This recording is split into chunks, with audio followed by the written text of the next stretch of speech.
is crystallized in the memories of one delirious night, an early spring evening that begins quietly but anxiously, and then with victory assured, steamrolls into the early morning hours, a night alive with exhilaration. The boys in Carolina blue have won another national championship, and the whole town rocks with excitement. The thrill of a national championship, whether 1924, 1957, 1982, or 1993. One firework outburst that has linked whole generations to this place, a place known as Blue Heaven, and to an amazing phenomenon known universally as Carolina basketball.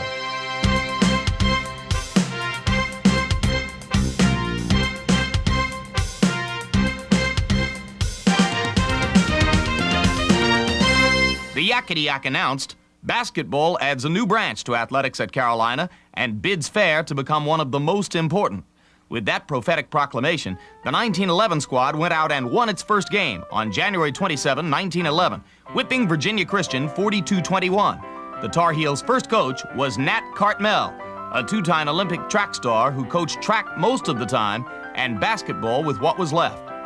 The home for that first season was Bynum Gymnasium, which today houses the university's cashier office.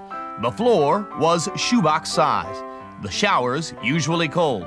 Players had to buy their own shoes, kick in 50 cents more for the uniform, and were responsible for their own laundry. But such was the state of affairs at the time. For those early pioneers, the overall atmosphere was one of befuddled amusement more than anything else. Soon, though, that all began to change. In 1919, Carolina had its fourth head coach, Major Fred Boy, a career Army man and campus ROTC commander.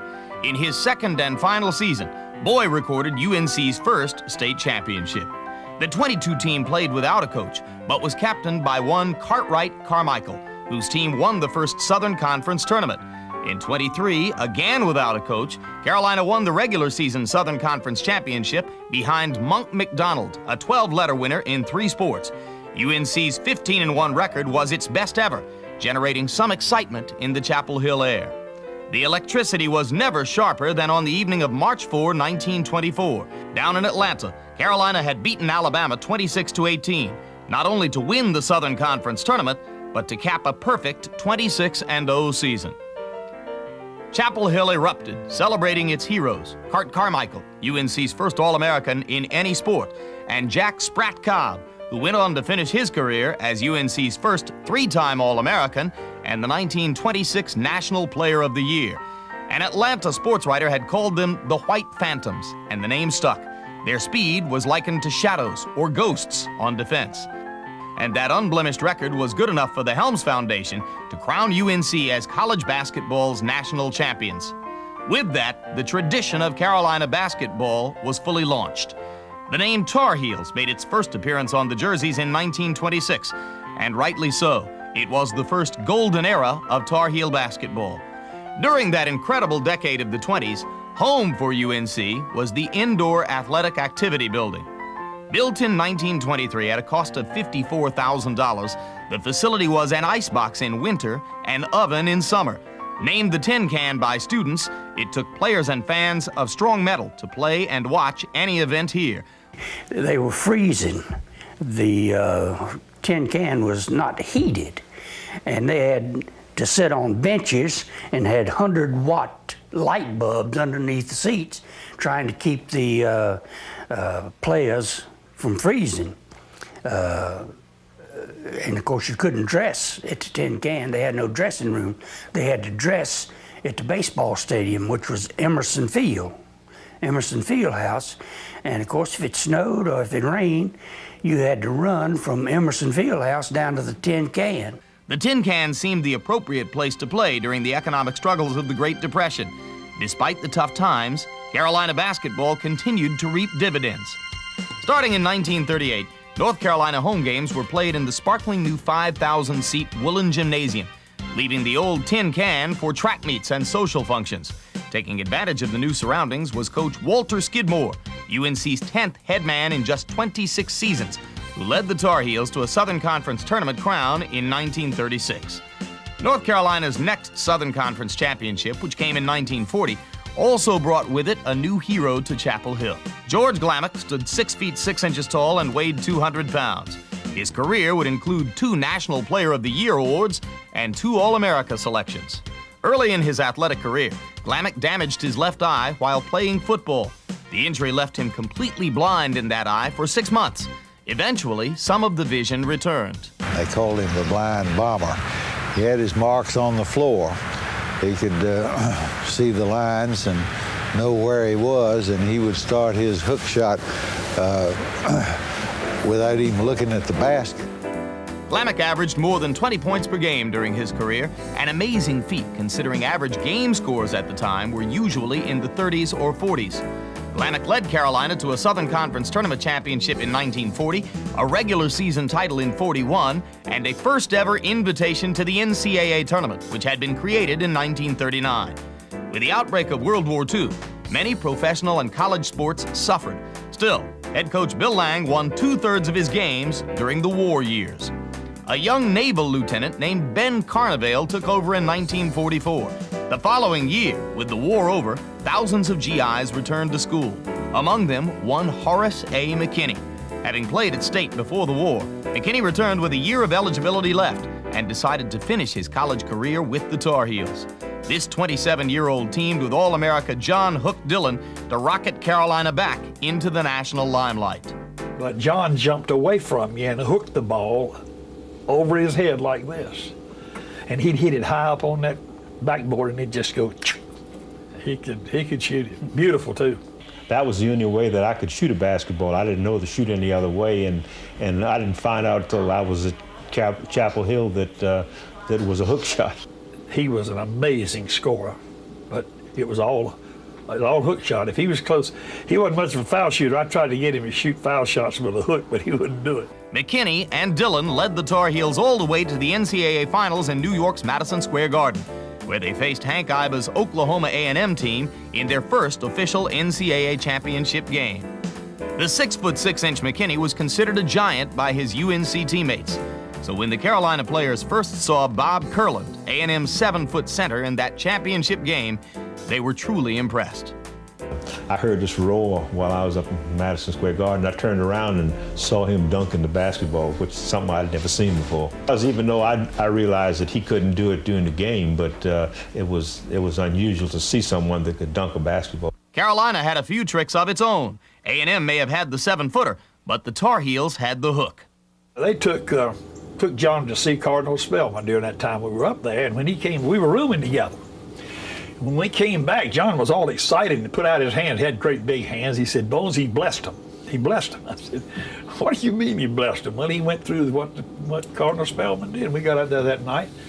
He missed his first 4 shots, and we called a timeout. He said, "Get that ball to me, I'm hot." I said, "John, you missed the first 4. You better go over and wash your hands and get that blessing off of them." Despite the blessing, Dillon went on to score 16 points, but McKinney struggled offensively and had his hands full with the 7-foot Kurland on defense. Bones fouled out in the second half, and with no one else there to confront Kurland, the big center stuffed North Carolina's title hopes, 43-40.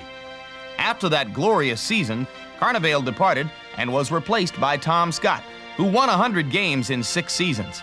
But regular season and tournament laurels escaped Carolina as a new force in the Southern Conference was being felt. NC State's Everett Case was working his magic, beating UNC 15 straight times at one point, and Carolina was anxious to counter. The year was 1952, when the university looked to New York, the Big Apple, for a big change.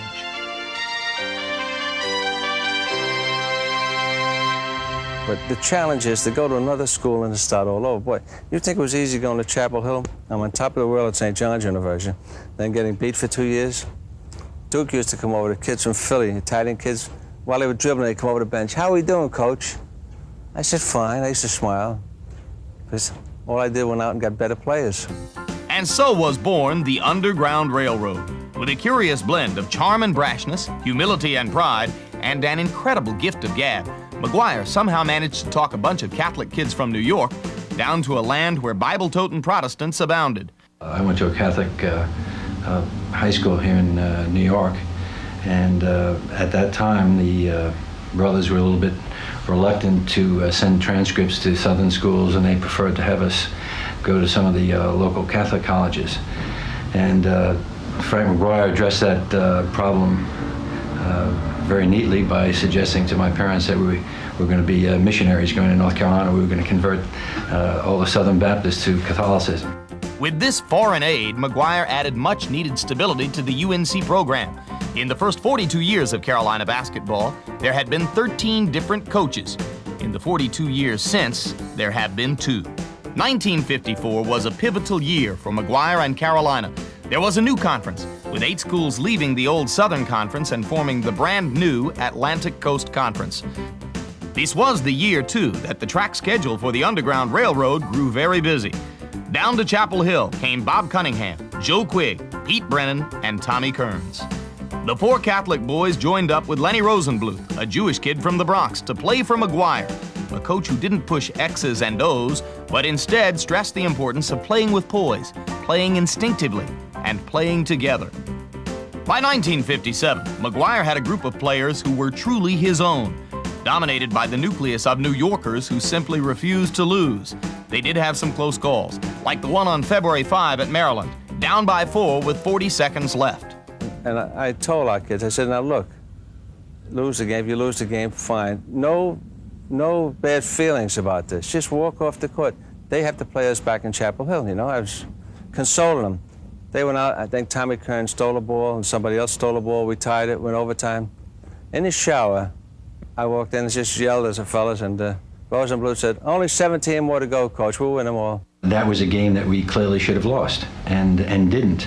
And when you win games that you should lose, then you create an atmosphere and an attitude about yourself and your team that nobody's going to beat you, and that just carries through. And it's an extraordinarily important ingredient in winning, as I said, national championships and having undefeated seasons. Another close call came in the do-or-die ACC tournament. The Tar Heels faced the Demon Deacons in the semifinals and trailed by 2 late in the game. I knew I was going to get the ball because, again, they were looking for me at the end of the game, and I wanted the ball at the end of the game. So I made a cut toward the foul line, and I believe Wendell Carr bumped me. The minute I felt the bump, I knew the whistle was going, and I threw up a hook shot. Now, that was, and people say, well, you know, you hooked one in from the foul line. Well, if I took a shot from the foul line, McGuire would have killed me. Rosenbluth and company went on to win the ACC tournament, blowing out South Carolina, and then breezed through the regional to face Michigan State in the national semifinals in Kansas City. Again, the Tar Heels were on the verge of elimination, down by 2 with 6 seconds left in overtime. I remember that one of the guards for Michigan State came up to me and he said, 30-1. A couple of seconds later, Johnny Green missed a foul shot. We were down by 2 points at the time. He missed a foul shot. Pete Brennan got the rebound, dribbled down the court, and took a jump shot around the foul line and went in, and we were in overtime. Almost anticlimactically, the Tar Heels won 2 overtimes later, 74-70, to advance to the final against Kansas, which had trounced San Francisco by 24 in the other semifinal.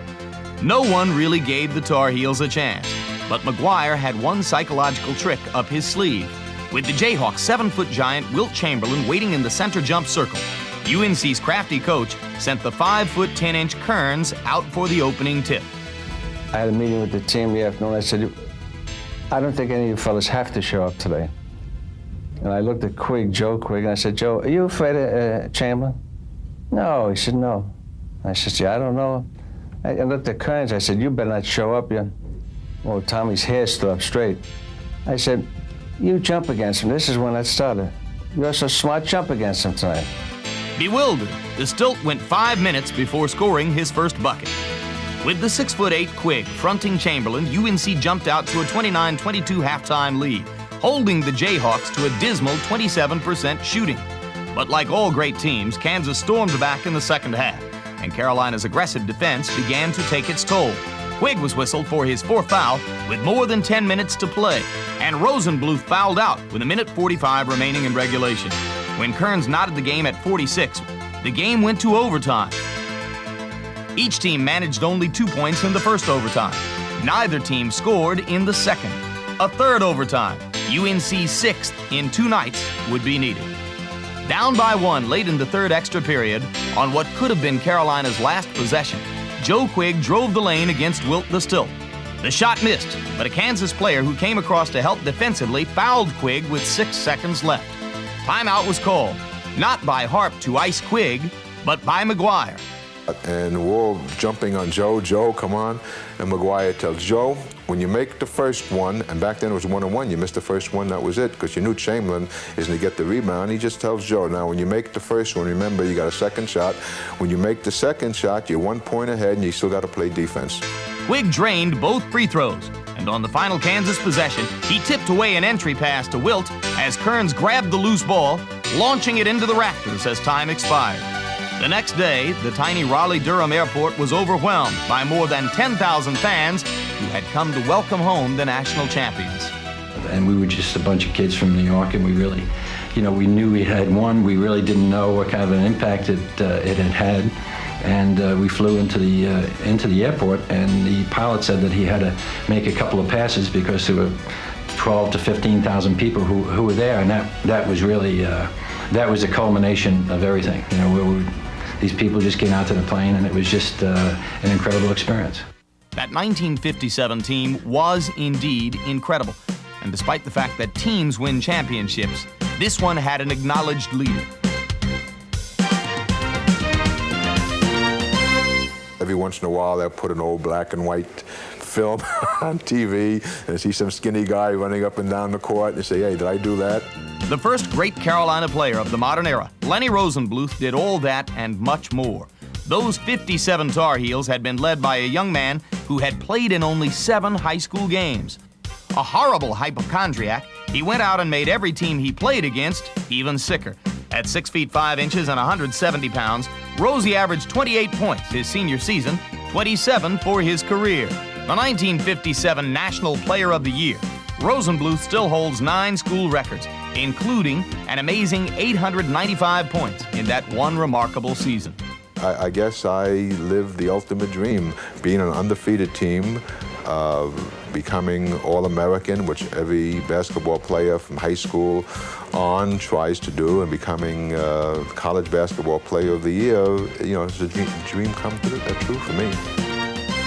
After winning the national title, Carolina was everyone's target in '58. Frank McGuire, looking to strengthen his supporting cast, added a new assistant coach by the name of Dean Smith.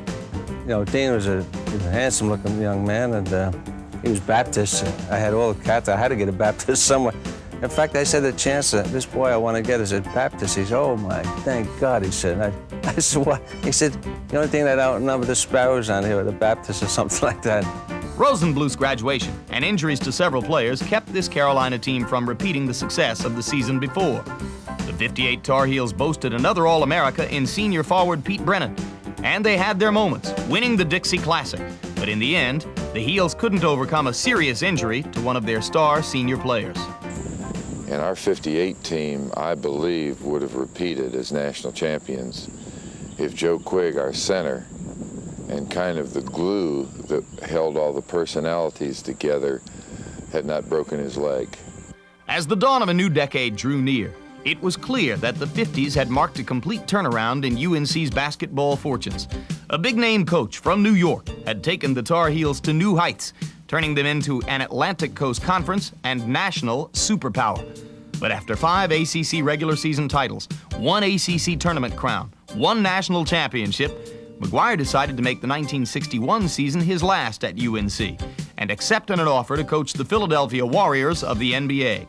He resigned in August 1961, and then with the support and the prompting of both McGuire and Chancellor Ben Aycock, the program was turned over to the young assistant from Emporia, Kansas, Dean Edwards Smith. I tried to get Coach McGuire to stay. He and Pat McGuire, his wife, and I spent 2 nights up in the Kutchers talking him into staying, and he said he would stay. We get back here, he decides to go to Philadelphia, and he said, I want you to go with me. And I said, I'm a college coach. I know me. He had served under the legendary Fog Allen at Kansas, under Bob Spear at Air Force, and now, at age 30, found himself replacing Frank McGuire, the man who had brought him to Carolina in the first place. As expected, the transition had its ups and downs, while the choice of the young Smith would eventually go down as one of the great decisions in college sports history. Not everyone was convinced from the start. Coach Smith was sort of our friend. He was an intermediary between the coach, Coach McGuire, and the players, us. We were shocked, I suppose, that Coach McGuire left us, and we were not so sure that Coach Smith was going to be up to being the coach, at least at first. He removed any doubt pretty quickly, though. We all knew what a great coach he was and how knowledgeable he was, but he was essentially just a few years older than we were, so there was, I'm sure, some doubt among some players about who is this guy, Dean Smith, and how can he step into the big shoes of Frank McGuire? He obviously answered that. He could. He did. Immediate objectives of that 1961-62 season were not game-related, but image and reputation-related. Smith had to rebuild a team with injuries, probation, and recruiting restrictions. Chancellor Aycock said we were on probation, and he said, don't do anything to embarrass the university. Just make sure all the guys graduate. No fights and no gambling scandals. And he said, as long as I'm here, and I wanted to know how long he would be there. He said the winning wasn't that important. In Smith's first game as head coach, December 2, 1961, his Tar Heels thrashed Virginia 80-46. Getting organized for the first game, and we tried, I knew what lineups, where they were going to sit on the bench, and we knew good scouting report, and I was ready to start the game, and the referee said, where's the game ball? I'd forgotten the game ball. Smith hasn't since forgotten the ball, or much else for that matter. Even the difficult early years brought signs of hope. In 1964, UNC finished only 12-12, but Smith welcomed the inspired play of a lean 6'5" New Yorker by the name of Billy Cunningham. One of McGuire's final recruits, Cunningham was intense, fiery, a true competitor. Never was that demonstrated more clearly than when the Tar Heels team bus returned to Chapel Hill in January 1965. Carolina had just lost its 6th game of the season, its 4th in a row, and some fans vented their frustration by hanging in effigy the young 4th-year coach. Cunningham, a senior, was one of the first to see it. Billy got off the bus first, as I remember from what I've heard, and went over and ripped the thing down and said something about, we're not going to put up with this. He doesn't deserve this, and neither does our team. When I saw it, I think I was, of course, embarrassed and hurt, but I just took off, and I heard later Billy Cunningham took care of things. And ironically, maybe should do it more often. When Duke was ranked in the top 5, we went over at Duke and beat them on the next Saturday. So that fired us up, but I'd really not go through that method of motivation. With that new motivation, however, the Heels went on to win 9 of their last 12 games behind Cunningham, who ended his remarkable career in 1965. Nicknamed the Kangaroo Kid, Cunningham played every game as if it were his last.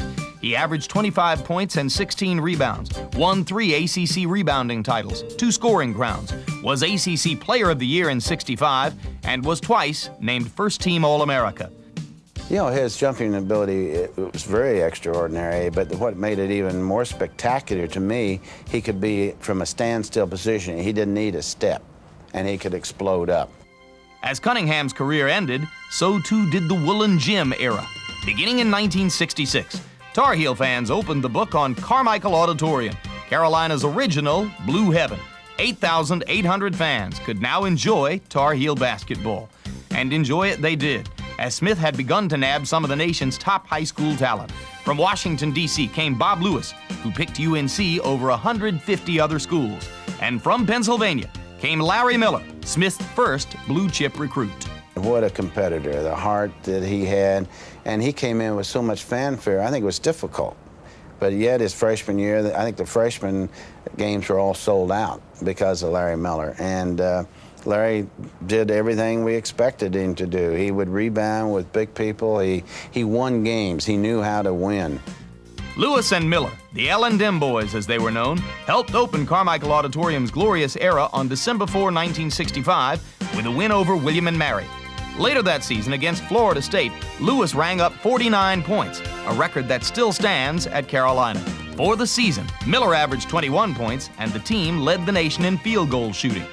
In '67, Lewis, a senior, and Miller, a junior, provided a solid foundation to go with newcomers Dick Grubar, Bill Bunting, and 6'10" Rusty Clark.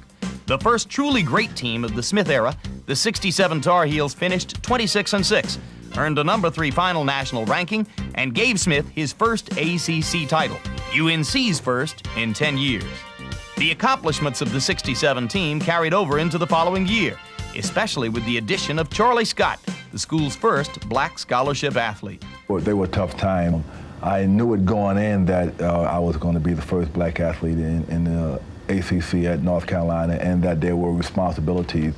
I didn't make it a daily thought, but I knew it when I signed to go to North Carolina that I would be really dealing with that. Although times were tough, Scott always had his ways of dealing with the pressure, breaking the ice, making himself and his team comfortable. I remember one time I was late for practice. Coach Smith made me run the stairs, and he put on this big 35-pound vest and these 10-pound heavy sneakers, and you run up and down the stairs in Carmichael Auditorium at the time, and I was running them, and after about 45 minutes, I was still running, and finally I sat down, and Coach Smith came over and asked me, what was the matter, and I told him, he said he forgot about me, and I asked him, how could you forget about the only black player you have on your team? I mean, didn't you notice on the court somebody was missing? I think it shows the color blindness of Coach Smith that when you only got one black athlete, you know if he's on the court or not.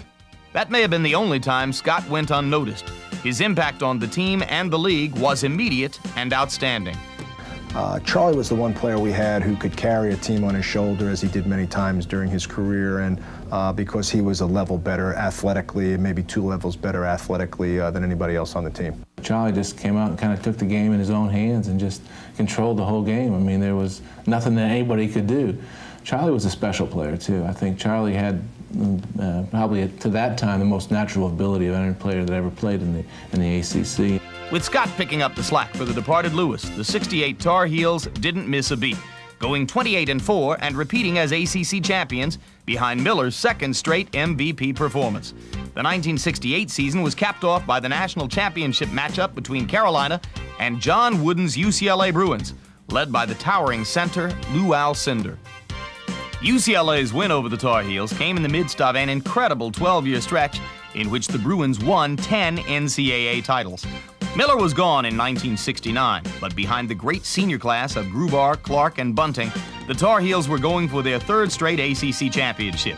That streak was in jeopardy in the tournament final, when UNC trailed Duke by 9 at the half. It was time for Great Scott to earn his nickname. Broken up by Bunting, recaptured by Scott.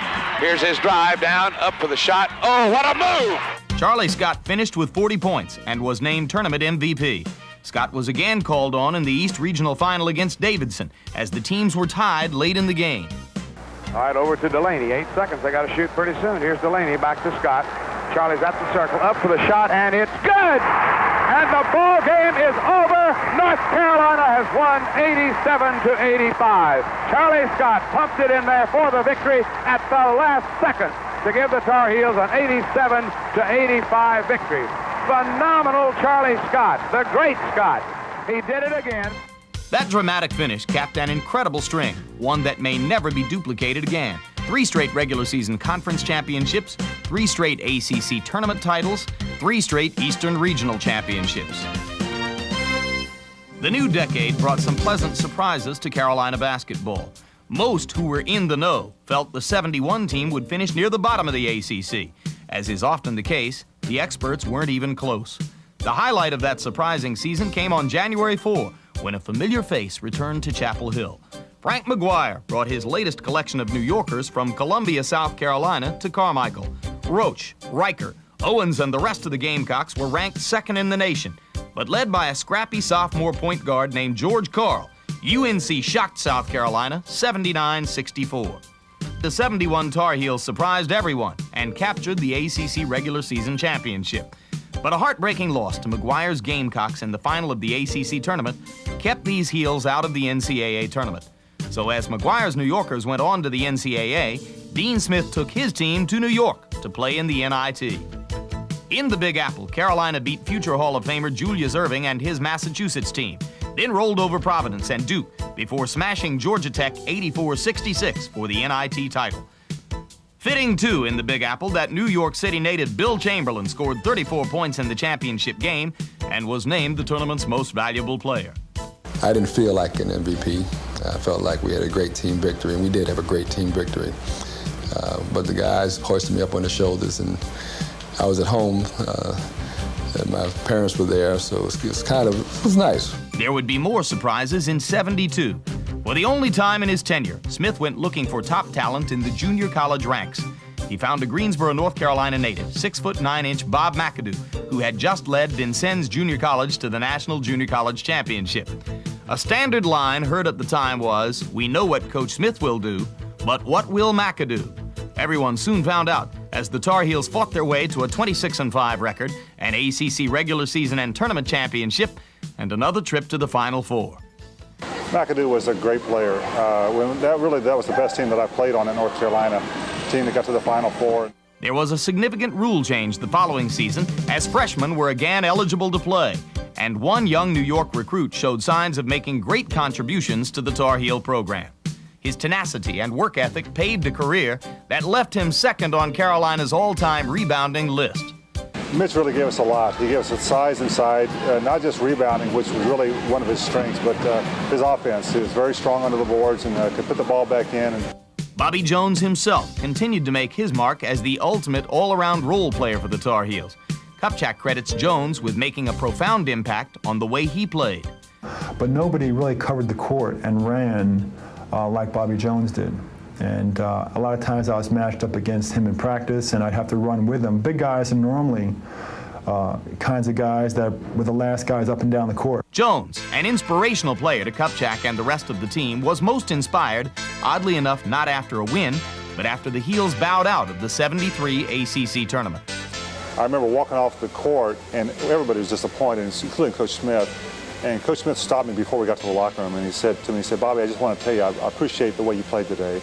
And that really made an impact on my life, especially to me as a coach now, because you know, he had a lot of things on his mind. He had alumni, he had the media, he had to face, and everybody else. But he cared enough about me as a player to stop by and just say a few words of encouragement to me. And that's always stuck with me. I've always remembered that in my life.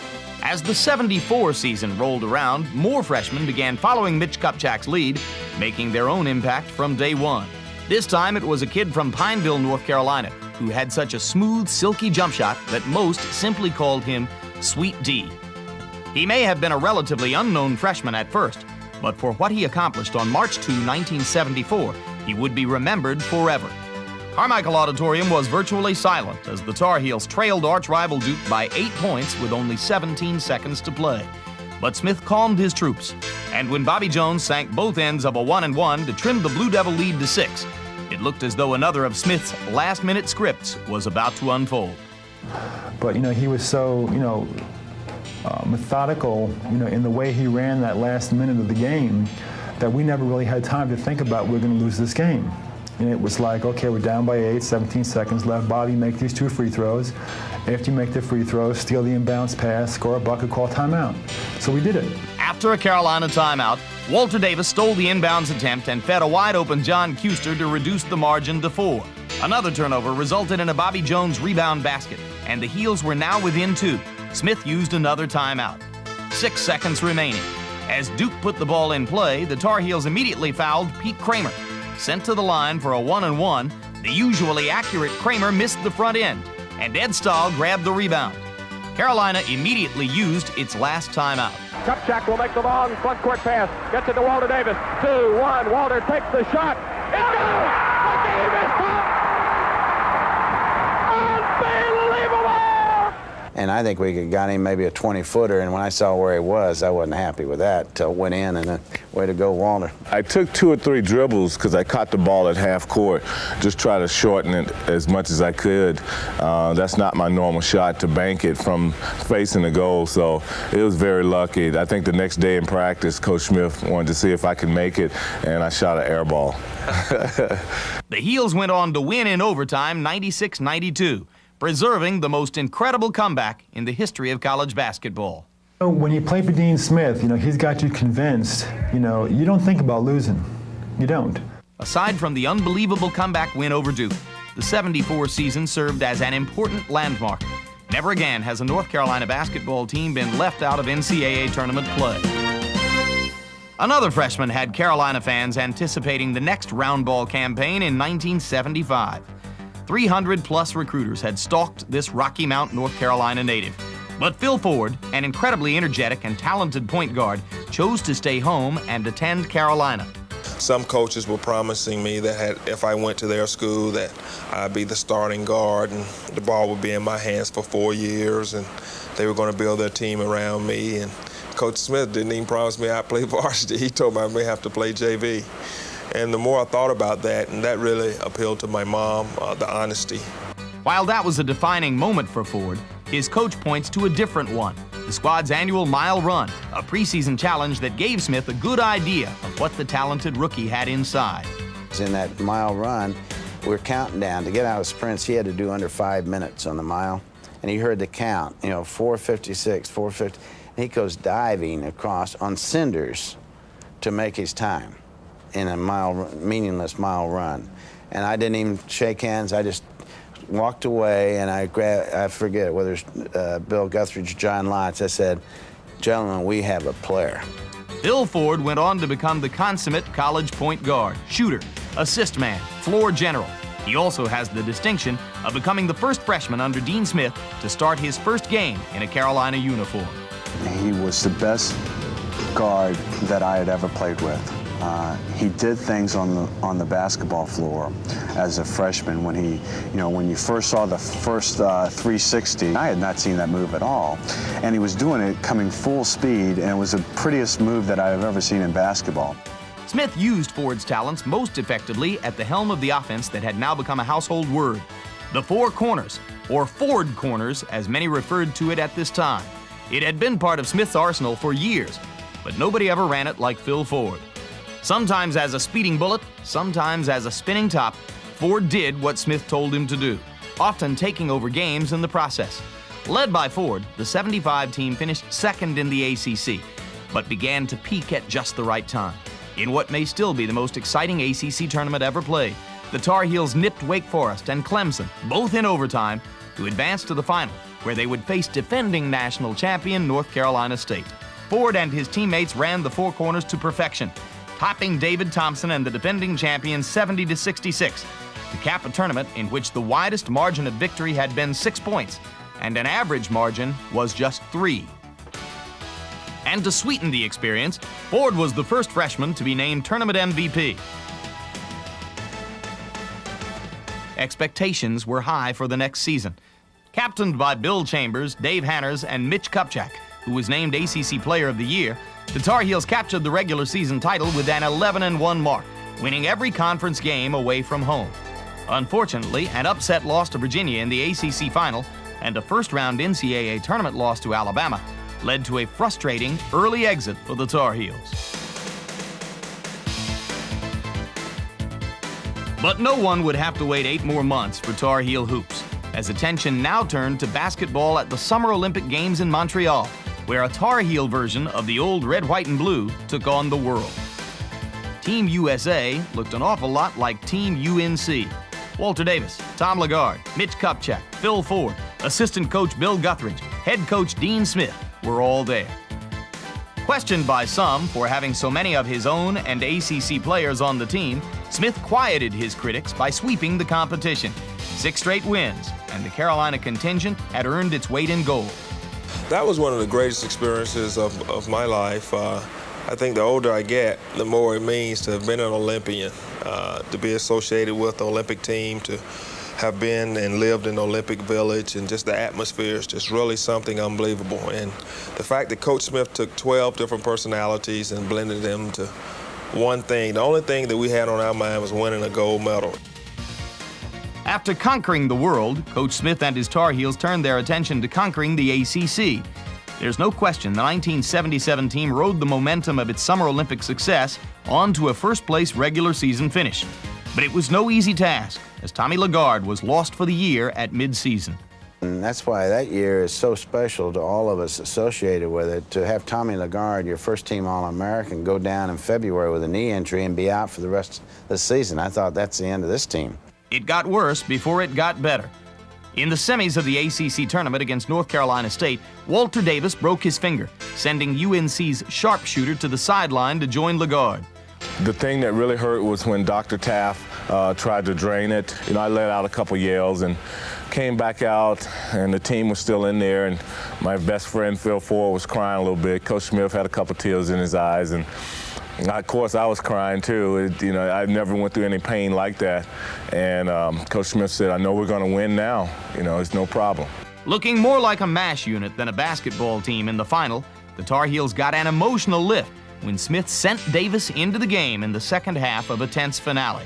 And Coach Smith didn't want me to play at all, but I kept begging him to play. And so finally, I think there in the second half, he put me in. I think I only played a minute, but the crowd had a big roar, and I think it inspired our team. We were so intense on our defense during that time, it was like somebody put new bodies into all of us. Holy smokes, Walter's coming. He cares so much.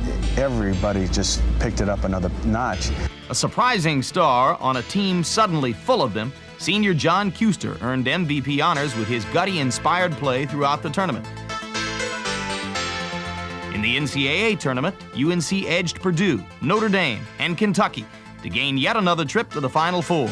But during the tough win over the Fighting Irish, fate again had been unkind to the Heels. Ford hyperextended the elbow on his shooting hand and never regained full strength the rest of the season. Instead of folding, other Tar Heels stepped up.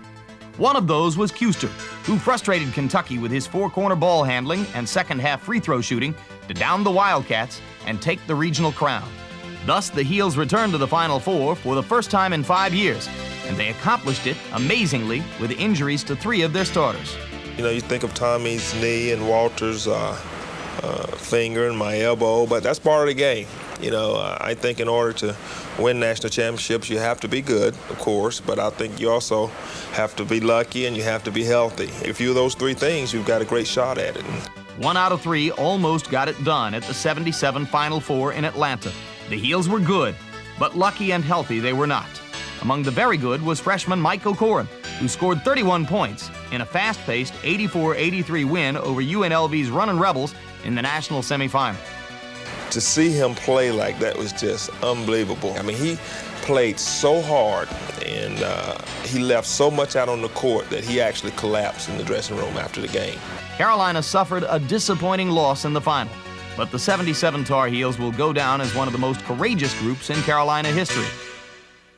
Despite the loss of 5 seniors, expectations were high for Ford's senior year, one that would see him become North Carolina's 4th National Player of the Year.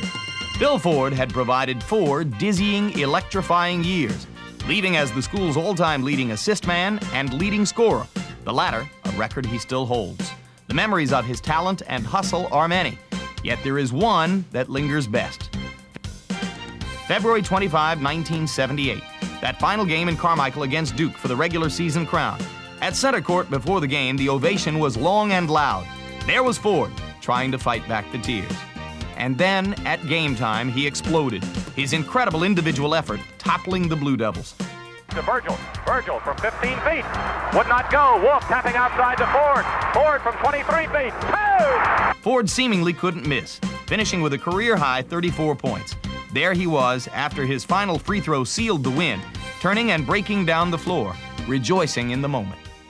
That was an unbelievable performance. And I think never is there more pressure on your National Player of the Year, first-team All-American, 3-time All-American, going to the line in his last home game to win it and make those foul shots, and he did. After Ford's graduation, most did not expect much from the '79 Tar Heels. Yet that UNC team put together a surprising campaign, winning the ACC regular season and tournament championships and finding themselves in the NCAA tournament for a 5th straight time. O'Corin earned first-team All-America honors for the 2nd year in a row, and sophomore Al Wood turned a lot of heads. But this was the year of the Secretary of Defense, Dudley Bradley. Bradley had earned the nickname earlier, but solidified his legend in a 1979 game at NC State. 15 seconds remain. Austin coming front court, across the timeline with 10. Knocked away, Dudley Bradley. Dudley Bradley for the stop. 70-68, 3, 2, 1. Matthews off balance, off the glass. Dudley Bradley's defense did it. What an ending. It just, to have 12,400 people immediately shut up is unbelievable. The '79 Heels went on to win the ACC tournament behind Bradley's MVP performance. They finished 23-6. Basketball gurus marveled at Smith's handling of a team that was supposed to have struggled and named him ACC and National Coach of the Year.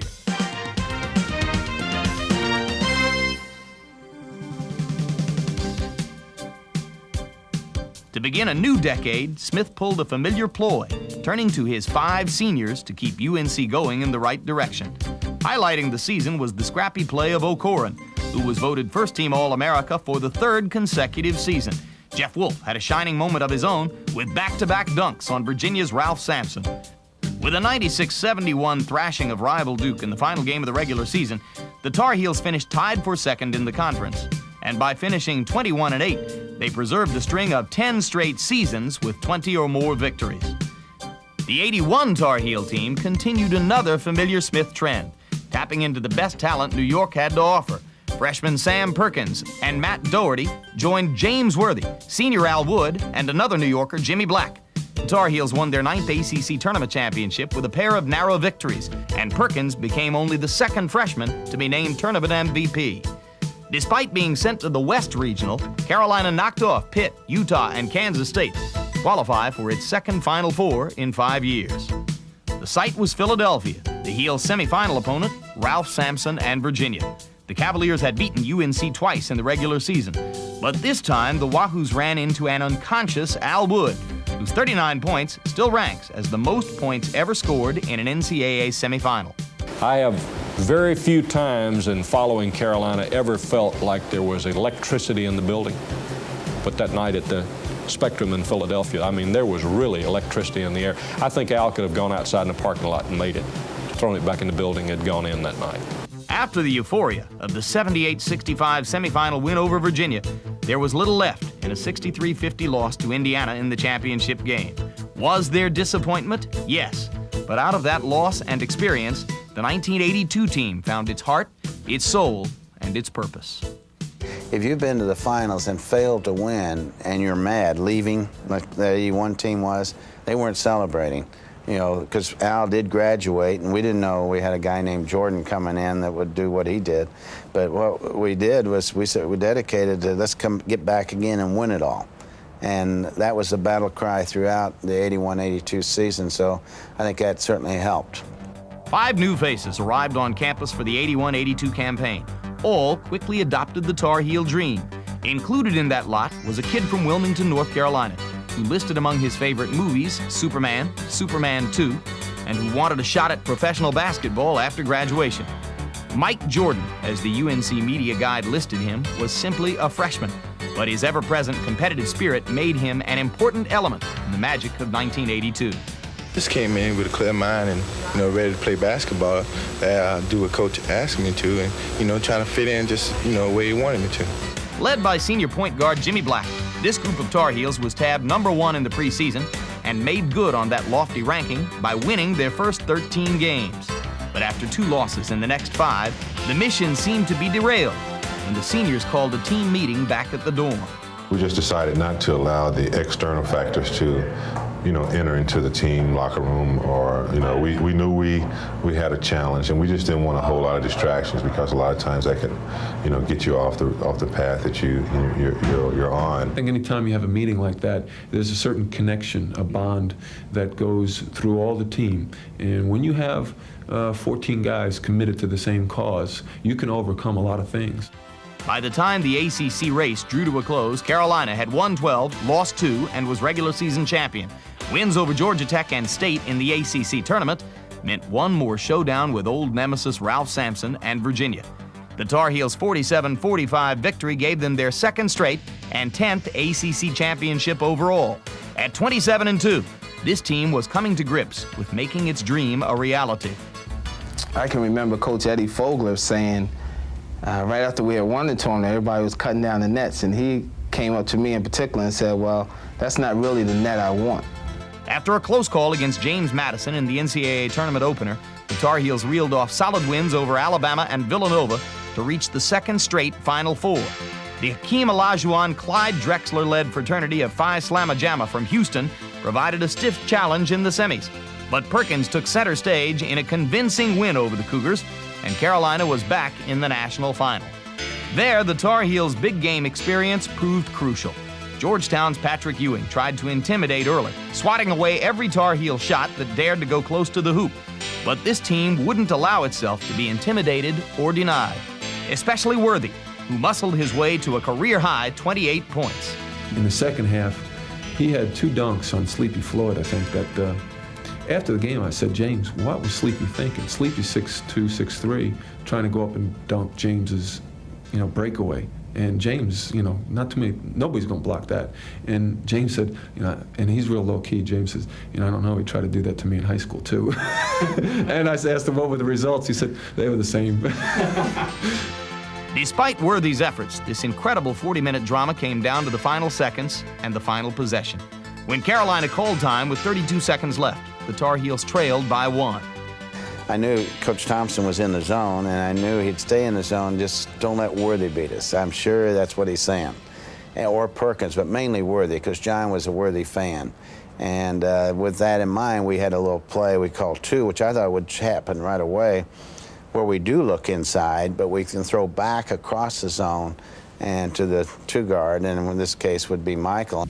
As Michael was leaving the huddle, Coach, grabbed him and sort of said, if you get it, knock it in. And that is exactly what happened. Guardian the double team, gives it back to Black with 20 seconds left to play. Goes back to Michael Jordan, jumper from out on the left, good! Georgetown with 1 timeout. Fred Brown looking, throw away to Worthy! Worthy 5! The Tar Heels are going to win the national championship! I said, how about those Tar Heels have won the national championship? And then suddenly I looked down to my left, and here's Coach Smith calling everybody over to the bench, and I thought to myself, oh my, he doesn't think it's won yet, so I better hold off.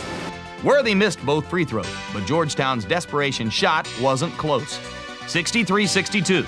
The Tar Heels had their first national championship in 25 years, and thanks to Jimmy Black and his teammates, Dean Smith had his first national crown. Without Jimmy, we don't win. He was a great point guard, a very good defender. He took care of business, and without Jimmy, we don't cut down the nets in New Orleans. 25,000 fans met the champs back at the Hill, and all relived that one unforgettable night. Perhaps it was fitting. The championship team that went 32-2 witnessed the beginning of another dream.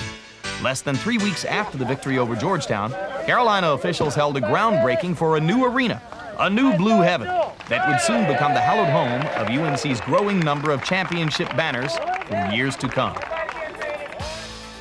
The '83 season began on an unusual note when, for the first time in Dean Smith's career, the Tar Heels lost their first 2 games of the season. They were close to being 0-3 before Jordan hit a dramatic game-tying shot against Tulane. Carolina went on to win that one and 27 more, while finishing first in the ACC regular season and making it to the NCAA Final 8.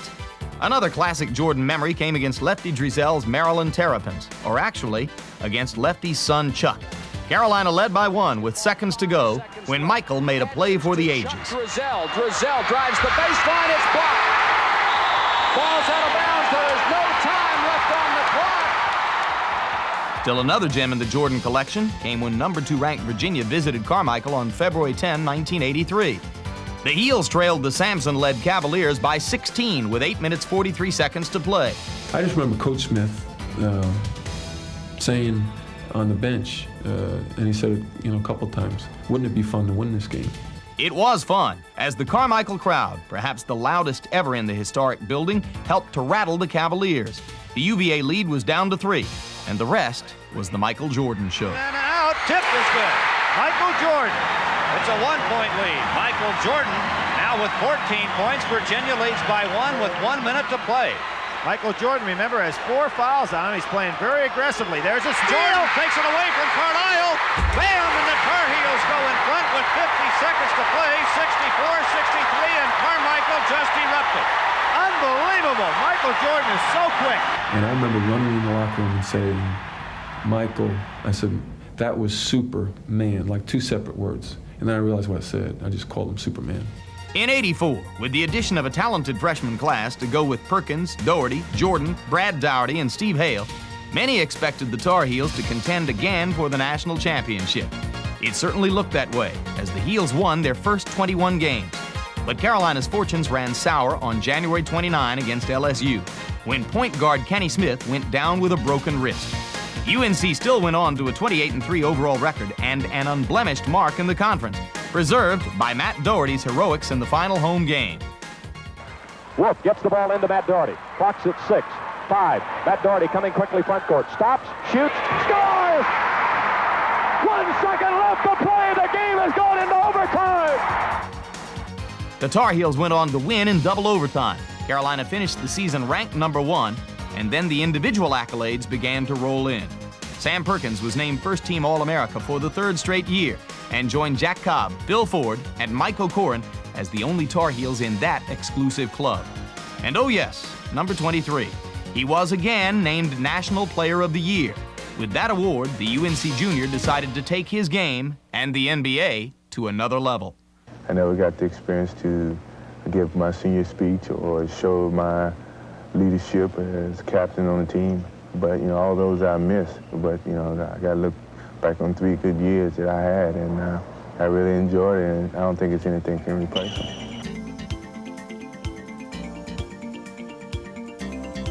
Throughout the years at Carolina, hundreds of talented players have willingly sacrificed individual statistics for the good of the team. There is no better example than that of Michael Jordan. In his 3 years in Chapel Hill, fans caught only flashes, glimpses, mere snapshots of the incredible star he would later become. He was ACC Rookie of the Year, All-America in 1983 and 84, 2-time National Player of the Year. But did anyone really anticipate what was yet to come? Perhaps there were sparks, those flashes of brilliance that now, looking back, seem to linger and last as long as his leaps toward the basket. They were all just teases, it appears, previews of what became one amazing highlight reel when UNC's Michael Jordan moved on to conquer bigger worlds. Most experts wrote off the 84-85 season as a rebuilding year. Smith, his staff, and players decided to surprise everyone again. Senior Buzz Peterson and company put together a remarkable 27-9 season and tied for the ACC regular season championship. There was another trip to the NCAAs and another strong showing as the Heels advanced to the Final 8 before losing to eventual national champion Villanova. Steve Hale and Brad Dougherty co-captained the 85-86 team in a season filled with anticipation for a new home for Carolina basketball. Of the Tar Heels' 21 straight wins to start the year, 2 were particularly special. The first came on January 4, 1986, when Carolina said farewell to an old friend, Carmichael Auditorium. In an atmosphere filled with great emotion, Carolina steamrolled North Carolina State 90-79. When the game ended, no one wanted to leave. Fans, players, and coaches lingering as if to savor all the incredible memories, wanting to see and hear just one more time all the ghosts of those who had come before, wanting for one last time to take part in the electricity that made Carmichael Auditorium one of the most personal arenas in the country. It wasn't a Coliseum. It was home, the original Blue Heaven. But for all the mixed emotions of leaving Carmichael, excitement was building for the opening game in the Tar Heels' new basketball palace. Built at a cost of $34 million, the spacious 21,572-seat arena was dedicated in September of 1985 and named, most fittingly, for Carolina's head coach, teacher, and mentor of 25 years. It is with the greatest of personal delight, then, that I declare, as of now, that this building is named the Dean E. Smith Student Activity Center. It's for the players, and you can't name it after all the players. And that's how it was sold to me, that maybe I was a common denominator through this surge through the 70s and early 80s that created the interest for a new arena. But no, I don't even think about it. It's a great honor, don't get me wrong, but that's not one of my goals. January 18, 1986 provided a contest suitable for the opening of the Smith Center. Number 3 Duke and number 1 North Carolina. Warren Martin scored the first Carolina basket, and the new Blue Heaven was properly christened with a 95-92 win over the Blue Devils. The last game at Carmichael was the first game that I've ever started, and that was my freshman year, and then right after that we went over to play Duke in the Smith Center. It's great to be part of the first game that was ever played there, and to beat Duke is always nice, no matter when you do it. All-America Brad Dougherty led the Tar Heel attack through the rest of the '86 season, which despite late-season injuries saw the Heels make another visit to the Sweet 16, only to fall for the second straight year to the eventual national champion, this time Louisville. Behind seniors Kenny Smith and Joe Wolf, The 1987 Carolina team went undefeated in the conference. The Tar Heels' second 14-0 run through the tough ACC in 4 years. The entire season was a showcase for the Jet, Kenny Smith. Blessed with cat-like quickness, sprinter speed, and explosive jumping ability, Smith closed out his career by breaking a record many had thought was untouchable, Phil Ford's career mark for assists. At NCAA time, the Tar Heels were placed in the East Regional and posted solid wins over Penn, Michigan, and Notre Dame. But a strong Syracuse team ended Carolina's season at 32-4. Although the Orange disappointed the Heels in '87, they provided Carolina a chance to start the '88 season on a high note. Playing without J.R. Reed, UNC shocked the top-ranked Orangemen in the Tip-Off Classic. Reed made up for his absence the rest of the way, as he was named to several All-America teams, and those supposedly shorthanded Tar Heels ran off a 27-7 year, won an ACC regular season crown, made another strong showing in the NCAAs, advancing to the Final Eight before losing to number 2 ranked Arizona. In 1989, UNC bolted out of the blocks, winning 13 of its first 14 games, and went on to knock off Duke in the ACC final, enabling Carolina to cut down the net for the first time in 7 years. The 29-8 season marked the 9th consecutive year in which the Tar Heels had won 27 or more games. With the close of the season, the decade of the 80s also came to an end. It was a remarkable period. 281 wins, 28 per season, only 63 losses, a winning percentage of 82%. Still, the memory of the '82 championship was the one that lingered longest. And as the Heels ventured into the 90s, that was part of their motivation to return to the top once again.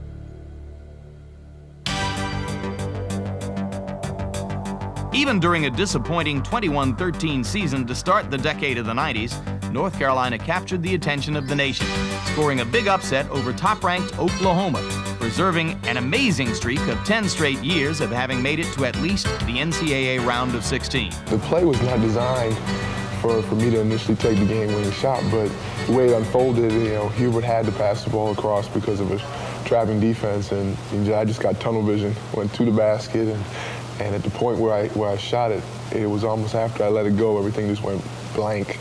And then I just remember the ball, going through the net after that, and just went crazy. I mean, it was one of the most largest, exciting feelings I've had ever. Late season heroics aside, UNC truly got back on track in 1991.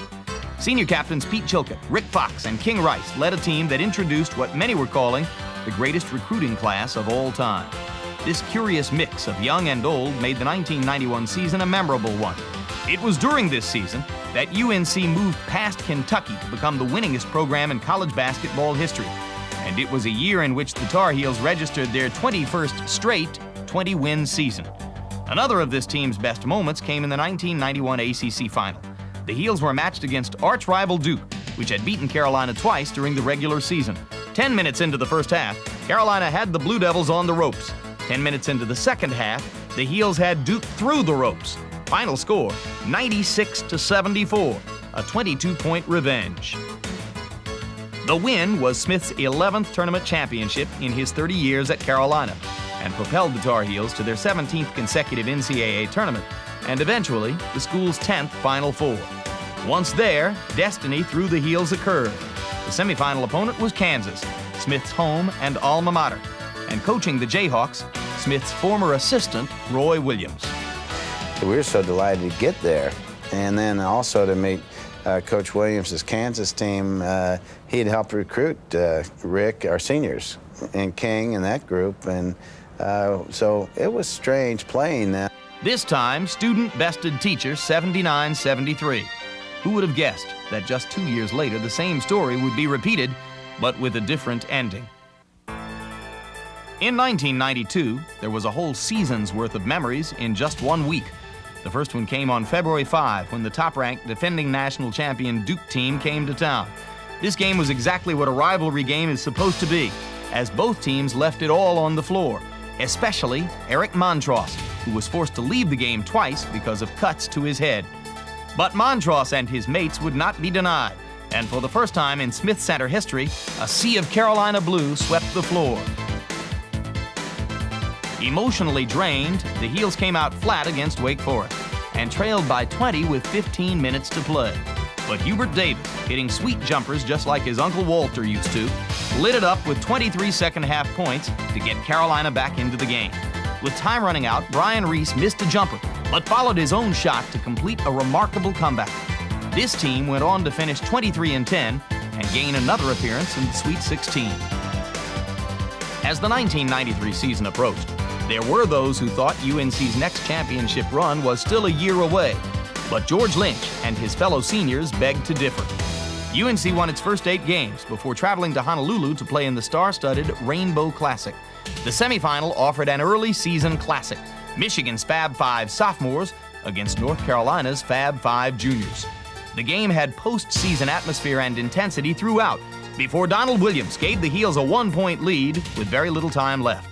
But with only 2 seconds remaining, Jalen Rose's rebound basket gave Michigan a 79-78 win. Down the line, we could look back and realize that not only would it prepare us for the national championship game and the fact that we had played against them before that year, but at the same time, it'd help us work and practice and prepare better for other teams. I think we really found a new confidence level. So I'd say it's a positive. And then I've always believed I like to play somebody that has beaten us in the NCAA tournament. As this team continued to develop, the Heels found that their talent, heart, and soul were deep. January 27, Smith Center, Florida State, and Sam Cassell, infamous for having said 2 years before that a Carolina crowd was quiet and civilized enough to sip wine and eat cheese during the game, stormed into the Smith Center, confident and cocky. Up by 20 with under 10 minutes to go, FSU seemed certain to get another sweet win in Chapel Hill. But then their wine turned sour as Carolina stormed back. I did take a timeout just to plant, maybe, in our mind, but also Florida State's mind, hey, there's a lot of time left. In a little less than 3 minutes, UNC had chopped the margin to 4, and with the wine and cheese crowd now rocking, they came all the way back to win by 5. When a team come back early in the season like that, it's a great feeling knowing that we have a lot to learn. There's a long season ahead of us, and we can come back early in the season. We can have great comebacks and win great games by just playing together as a team. Another plateau for this team came in the ACC tournament. After an easy win over Maryland, the Tar Heels bounced Virginia in the semifinal, but it was costly as Phelps suffered a severely bruised tailbone when he was undercut on a drive to the basket. Phelps was unable to play in UNC's championship game lost to Georgia Tech. Suddenly, it was time for UNC to take another hard look at heart and soul. The answers came quickly in the NCAA tournament as the Tar Heels opened with a 20-point victory over East Carolina and a 45-point thrashing of Rhode Island. After topping Arkansas, UNC found itself locked in an overtime battle with Cincinnati, with the right to go to the Final Four at stake. But in the extra period, Donald Williams nailed 2 clutch threes to help beat the Bearcats 75-68 and to solidify his spot as UNC's designated sharpshooter. So it was back to New Orleans, back to the Big Easy, where 11 years before the Tar Heels had won it all. The semifinal opponent, Kansas, the same team that had sent Carolina packing 2 years before. It was Roy Williams and Dean Smith in another face-to-face encounter, both glad the other was there, but wishing that each could play someone else. Student had had his day the first time around. This time, the teacher had the last word. Williams came through again, hitting 5 of 7 from long range and scoring 25 points to send UNC back to the championship game for the first time since '82. Everyone on the team knew that Kansas had beat us in '91, and I think that we probably were a better team than Kansas in '91. We just didn't come in as focused and hungry. I think that by us having Carolina on our chest, we figured if we came into the Final Four, we would have a win. But this year's Final Four, we went in '93 and played basketball, and I think that's what won the game for us.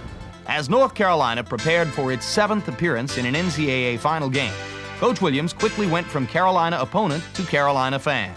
I was very nervous. I thought that North Carolina was the better team.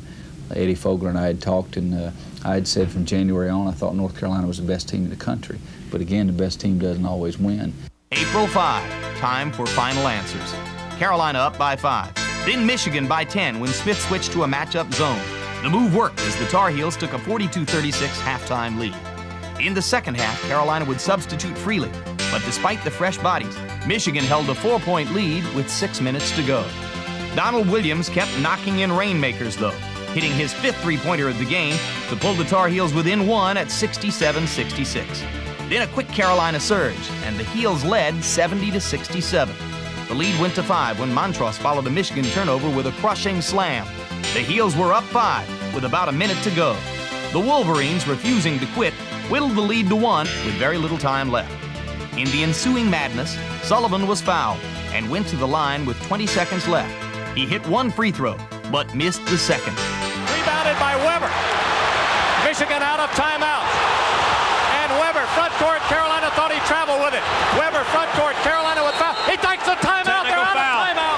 Technical foul. Technical foul on Michigan. They're out of timeout. Tar Heel disbelief became euphoria.